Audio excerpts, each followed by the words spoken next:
Bonsoir Mahamadou Koni. Bonsoir Khadijatou, mesdames et messieurs, bonsoir. Nous commençons par le chapitre des mesures législatives et réglementaires. 1. Sur le rapport du ministre de l'économie et des finances, le Conseil des ministres a adopté A. Un projet de décret portant approbation du marché relatif aux travaux de construction et de réhabilitation du système de drainage de Ndebougou. B. Un projet de décret portant approbation du marché relatif aux travaux de réhabilitation du casier de Ndebougou 4, N29 à N217. Le marché relatif aux travaux de construction et de réhabilitation du système de drainage de Ndebougou est conclu entre le gouvernement de la République du Mali et le groupement China Zonghao Limited, Zonghao Construction Ingénierie Outre-mer Mali SARL pour un montant de 5 milliards 250 767 354 francs CFA hors taxes et un délai d'exécution de 16 mois hors saison des pluies. Pour ce qui concerne l'exécution des travaux de réhabilitation du casier de Ndebougou 4, N29 à N217, le marché est conclu entre le gouvernement de la République du Mali et le groupement d'entreprises Général Mamadou Konaté, entreprise Abdoulaye Diawara, pour un montant de 5 milliards 420 144 300 francs CFA hors taxes et un délai d'exécution de 16 mois hors saison des pluies. La réalisation de ces travaux contribuera à l'augmentation de la production agricole des petits agriculteurs de Ndebougou dans la zone office du Niger et à l'utilisation du potentiel économique de l'irrigation pour une agriculture durable, rentable et une sécurité alimentaire accrue. 2. Sur le rapport du ministre de l'Agriculture, le Conseil des ministres a adopté des projets de texte relatifs à la création, à l'organisation, aux modalités de fonctionnement et au cadre organique du projet de mise en valeur des plaines rizicoles de Tombouctou. L'agriculture occupe environ 80% de la population active au Mali. Elle est pratiquée d'une manière extensive par des exploitations familiales rurales avec un rendement qui ne couvre pas les besoins alimentaires de la population et reste tributaire des aléas climatiques. Pour faire face à la baisse de la pluviométrie, à la dégradation prononcée des infrastructures et aux besoins nouveaux d'extension des périmètres, le gouvernement a entrepris de vastes chantiers d'aménagement des terres agricoles pour leur mise en valeur tout en consolidant les acquis des projets déjà exécutés et ceux en cours dans le secteur agricole. C'est dans ce cadre qu'un accord a été signé avec les partenaires pour la création du projet de mise en valeur des plaines rizicoles de Tombouctou. L'objectif du projet est de contribuer à la réduction de la pauvreté et à l'amélioration des conditions de vie des populations riveraines à travers la mise à disposition des périmètres aménagés rizicoles et maraîchers à des taux de redevance abordables et des intrants agricoles de qualité à moindre coût. Le projet de texte adopté crée pour une durée de 5 ans le projet de mise en valeur des plaines rizicoles de Tombouctou en le dotant en personnel nécessaire. Au chapitre des mesures individuelles, le Conseil des ministres a procédé à des nominations. La liste nominative des intéressés est disponible sur le site web du secrétariat général du gouvernement www.sgg-mali.ml et dans le journal Essor. Au chapitre des communications, 1. Le Premier ministre, chef du gouvernement, a informé le Conseil des ministres de la tenue d'un atelier sur le renforcement de la communication gouvernementale.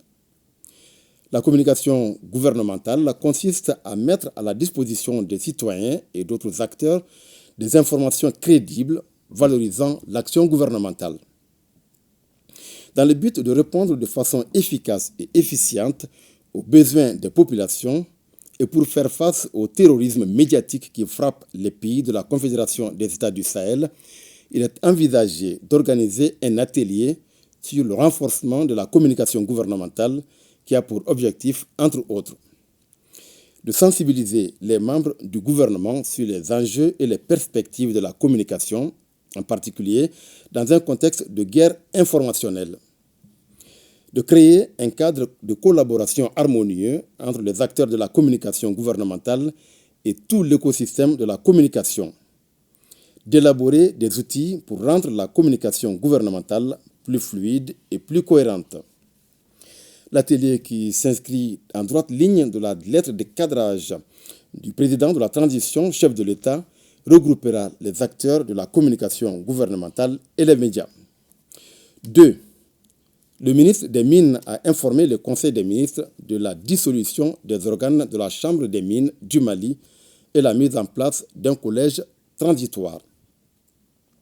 La Chambre des mines du Mali est une organisation consulaire créée par l'ordonnance numéro 2018-021 PRM du 8 août 2018. Elle a pour mission l'organisation et la représentation des personnes physiques et morales exerçant dans les différentes branches professionnelles d'activité. La première élection consulaire, qui s'est déroulée en 2010, a mis en place un bureau national composé de 7 membres pour un mandat de 5 ans. À la fin du mandat de cette première assemblée consulaire en 2016, il est intervenu des difficultés dans l'organisation et la tenue des élections liées aux insuffisances des textes. Le ministre des Mines a, par l'arrêté numéro 2016-0445 MMSG du 15 mars 2016, procédé à la prorogation du mandat des organes de la Chambre des mines conformément à l'article 44 du décret numéro 2016-112 PRM du 2 mars 2016 fixant l'organisation et les modalités de fonctionnement de la Chambre des mines du Mali. Aussi, l'audit institutionnel du ministère des Mines et de ses services rattachés, mené en 2016, a recommandé de restructurer la Chambre des mines pour en faire une institution représentative, légitime et efficace du secteur, capable de proposer des idées et d'être partenaire de l'État dans la mise en œuvre de ses politiques. Le non-renouvellement du mandat des organes a des conséquences sur le fonctionnement de la Chambre des mines. C'est pourquoi le département a entrepris des consultations en vue de la relance du processus de renouvellement des organes. De ces consultations, il ressort que des conditions nécessaires à la tenue d'élections sereines et crédibles ne pourraient être réunies avec le bureau en place. Selon les dispositions de l'ordonnance du 8 août 2018, en cas de non-tenue des élections ou de violation de la loi, la dissolution des organes de la Chambre des mines est prononcée par décret pris en Conseil des ministres et un collège transitoire est mis en place. Le collège transitoire qui sera mis en place aura pour mission la gestion des affaires courantes de la Chambre des mines jusqu'à l'organisation de nouvelles élections. 3. Le ministre de l'Entrepreneuriat national, de l'Emploi et de la formation professionnelle a informé le Conseil des ministres de la rentrée solennelle de la formation professionnelle 2024-2025 et de l'ouverture officielle du centre de formation professionnelle de Sikasso. Le ministère de l'Entrepreneuriat national, de l'Emploi et de la formation professionnelle a procédé le 27 décembre 2024 à Sikasso au lancement de la rentrée solennelle de la formation professionnelle 2024-2025 et à l'ouverture du centre de formation professionnelle de Sikasso. La cérémonie a enregistré la participation effective des autorités politiques et administratives de la région de Sikasso, des directeurs des centres publics et privés de formation professionnelle, du représentant des fêtières des centres de formation professionnelle, des bénéficiaires et des services techniques centraux et déconcentrés du département. Après l'ouverture du centre de formation professionnelle, le ministre a eu une séance de travail avec les responsables régionaux et locaux des structures relevantes de son département afin de recueillir leurs préoccupations et de partager avec eux les orientations et les axes de la lettre de cadrage du président de la transition chef de l'État en ce qui concerne la satisfaction des besoins fondamentaux de la population, l'amélioration du système éducatif et l'apaisement du climat social. 4. Le ministre de l'Urbanisme, de l'Habitat, des Domaines, de l'Aménagement du territoire et de la population a informé le Conseil des ministres du résultat de l'opération de cession directe du reliquat des 12 566 logements à Bamako. Le protocole d'accord et la convention de refinancement signée dans le cadre de la mise en œuvre du plan de restructuration des dettes de l'Office malien de l'habitat ont recommandé la cession directe de 1200 logements au prix coûtant en vue d'équilibrer le plan de financement. L'opération de cession des logements qui s'est déroulée du 8 juillet au 9 août 2024 a enregistré un total de 1947 demandes réparties entre les différents types ainsi qu'il suit. 672 demandes pour les logements de type F3, 1234 pour les F4 et 41 demandes pour les F5. À la suite des travaux de la commission mise en place à cet effet, 1521 demandeurs ont été retenus. Ces demandes se répartissent comme suit. 485 demandes pour les logements de type F3, 1014 pour les logements de type F4 et 22 demandes pour les types F5. Au total, 1978 logements sociaux composés de 761 logements de type F3, 1167 de type F4 et 50 de type F5 sont attendus. Les attributions se feront en 3 phases. La première phase, qui concerne 882 logements, aura lieu le 10 janvier 2025. La deuxième phase, avec 478 logements, se déroulera en mars 2025. La troisième phase, comprenant 618 logements, aura lieu en juillet 2025. 5.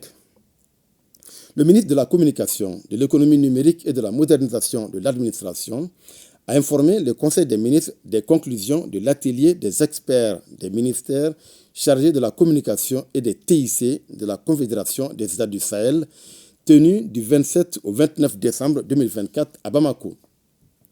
Cet atelier, qui fait suite au lancement des travaux d'élaboration de la stratégie de communication de la Confédération des États du Sahel, avait pour objectif de valider les propositions de charte graphique, de faire découvrir au public le logo de la Confédération AES, de procéder au lancement officiel de la plateforme numérique de Web TV de la Confédération, de finaliser le document relatif à la création de la chaîne télé et de la radio de la Confédération.